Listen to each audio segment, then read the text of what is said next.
നമസ്കാരം. കലൂർ ജവഹർലാൽ നെഹ്റു സ്റ്റേഡിയത്തിലെ പരിപാടിക്കിടെ സ്റ്റേജിൽ നിന്ന് വീണ തൃക്കാക്കര എം.എൽ.എ. ഉമാ തോമസിന് ഗുരുതര പരിക്കേറ്റ് ആശുപത്രിയിലേക്ക് മാറ്റുന്നതുമായി ബന്ധപ്പെട്ട വാർത്തയ്ക്ക് മോശം കമന്റുകൾ പ്രചരിപ്പിച്ചവർക്ക് മറുപടിയുമായി പാലക്കാട് എം.എൽ.എ. രാഹുൽ മാങ്കൂട്ടത്തിൽ. അമ്മയുടെ പ്രായമുള്ള ഒരു സ്ത്രീ ഗുരുതരമായി പരുക്കുപറ്റി ആശുപത്രിയിലേക്ക് മാറ്റുന്നതിനെ പറ്റിയുള്ള വാർത്തയുടെ പ്രതികരണമാണിത്. ഈ നികൃഷ്ട ജന്മങ്ങൾ പിന്നെയും പാടും മനുഷ്യനാകണം. ആദ്യം ഇവരൊക്കെ മൃഗമെങ്കിലും ആകട്ടെ, എന്നിട്ട് മനുഷ്യരാകാൻ ശ്രമിക്കട്ടെ എന്നാണ് രാഹുൽ മാങ്കൂട്ടത്തിൽ കുറിച്ചത്. ആംബുലൻസിൻ്റെ ഒന്നും ആവശ്യമില്ല, എന്തിനാണ് ഇത്ര ധൃതി പിടിച്ചു പോകുന്നത്, പതുക്കെ കൊണ്ടുപോയാൽ മതി, ആർക്കിത്ര ധൃതി എന്നിങ്ങനെയായിരുന്നു കമന്റുകൾ. ഇതിന് പിന്നാലെയാണ് രാഹുൽ മാങ്കൂട്ടത്തിൽ മറുപടിയുമായി രംഗത്ത് വന്നത്.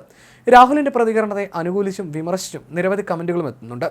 എല്ലാത്തിലും രാഷ്ട്രീയവും മതവും ചികഞ്ഞു നോക്കുന്നവർ മാങ്കൂട്ടത്തിൽ ഇത്തരം അല്പത്തര കമന്റുകൾ താങ്കളെപ്പോലുള്ളവർ എടുത്ത് കാണിക്കരുത്, അവഗണിക്കുക. ഉമ്മൻചാണ്ടിയുടെ വിലാപയാത്ര കണ്ടിട്ട് നമ്മുടെ നേതാവ് കൂടെ മരിക്കട്ടെ, ഇതിലും വലുത് കാണിച്ചു തരാമെന്ന് പറഞ്ഞ അന്തംഗമ്മികളിൽ നിന്ന് ഇതല്ലേ വരൂ.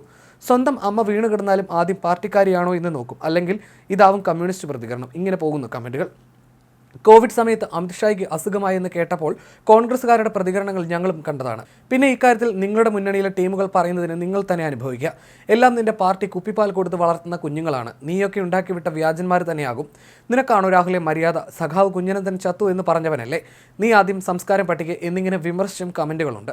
നേരത്തെ സ്റ്റേഡിയത്തിൽ നടക്കുന്ന നൃത്ത പരിപാടിയിൽ പങ്കെടുക്കാനാണ് ഉമാ തോമസ് സ്റ്റേഡിയത്തിലേക്ക് എത്തിയത്. ഗാലറിയിലേക്ക് കയറുമ്പോഴായിരുന്നു അപകടം നടന്നത്. കൈവരിയിൽ നിന്ന് ഉമാ തോമസ് താഴേക്ക് വീഴുകയായിരുന്നു. വീഴ്ചയിൽ എം.എൽ.എയുടെ തലയ്ക്കാണ് പരിക്കേറ്റത്. പരിക്കേറ്റ എം.എൽ.എ. ഉടൻ തന്നെ ആശുപത്രിയിൽ പ്രവേശിപ്പിക്കുകയായിരുന്നു. ഏകദേശം 15 അടിയോളം ഉയരത്തിൽ നിന്നാണ് എം.എൽ.എ. താഴേക്ക് വീണതെന്നാണ് വിവരം. VIP ഗാലറിയിൽ നിന്ന് വീണാണ് അപകടം. മന്ത്രി സജി ചെറിയാൻ ഉൾപ്പെടെയുള്ള ജനപ്രതിനിധികൾ പരിപാടിയിൽ പങ്കെടുക്കാനെത്തിയിരുന്നു. സ്റ്റേജ് കെട്ടിയതിൽ എന്തെങ്കിലും തരത്തിൽ അപാകത സംഭവിച്ചിട്ടുണ്ടോ എന്നതടക്കമുള്ള കാര്യത്തിൽ ഇനിയും വ്യക്തത വരാനുണ്ട്. അതേസമയം CT സ്കാൻ, MRI സ്കാൻ അടക്കം പരിശോധനകൾക്ക് ശേഷമാണ് ഉമാ തോമസ് എം.എൽ.എ. വെന്റിലേറ്ററിലേക്ക് മാറ്റിയത്. വാരിയല് പൊട്ടി ശ്വാസകോശത്തിൽ മുറിവേറ്റു. തലച്ചോറിൽ മുറിവുണ്ടായെന്നും നട്ടലിന് പരിക്കുണ്ടെന്നും ചികിത്സിക്കുന്ന കൊച്ചി റിനൈ മെഡിസിറ്റിയിലെ ഡോക്ടർമാർ പറഞ്ഞു. അടിയന്തര ശസ്ത്രക്രിയ നടത്തില്ലെന്നും ശ്വാസകോശത്തിൽ രക്തം കയറിയിട്ടുണ്ടെന്നും അവർ വ്യക്തമാക്കി. ശ്വാസകോശത്തിനും തലച്ചോറിനും സാരമായി പരിക്കേറ്റിട്ടുണ്ട്. ബോധം, പ്രതികരണം, ഓർമ്മയൊക്കെ ബാധിക്കുന്ന മുറിവുകളാണ്. പെട്ടെന്ന് ഭേദമാകുന്ന പരിക്കുകളല്ല ഉണ്ടായിരിക്കുന്നതെന്നും ഡോക്ടർമാർ പറഞ്ഞു. മന്ത്രി സജി ചെറിയാനും കോൺഗ്രസ് നേതാക്കളും പ്രവർത്തകരുമടക്കം ആശുപത്രിയിൽ എത്തിയിട്ടുണ്ട്. നടി ദിവ്യ ഉണ്ണിയുടെ നേതൃത്വത്തിൽ ഗിന്നസ് റെക്കോർഡ് ലക്ഷ്യമിട്ട് സംഘടിപ്പിച്ച ഭരതനാട്യം നർത്തകരുടെ നൃത്തസന്ധ്യയ്ക്കിടയിലാണ് അപകടമുണ്ടായത്. പരിപാടി ആരംഭിക്കാനിരിക്കെ സ്റ്റേഡിയത്തിലെത്തിയ എം.എൽ.എ. മന്ത്രി സജി ചെറിയാനെ അഭിവാദ്യം ചെയ്ത ശേഷം തന്റെ ഇരിപ്പിടത്തിലേക്ക് ഇരിക്കാനായി പോകുമ്പോൾ കാൽ വഴുതി താഴേക്ക് വീഴുകയായിരുന്നു. താഴെ കോൺക്രീറ്റ് സ്ലാബിൽ തലയിടിച്ച് വീണ എം.എൽ.എക്ക് ഗുരുതരമായി പരിക്കേൽക്കുകയും ഉടനെ ആശുപത്രിയിലേക്ക് മാറ്റുകയുമായിരുന്നു.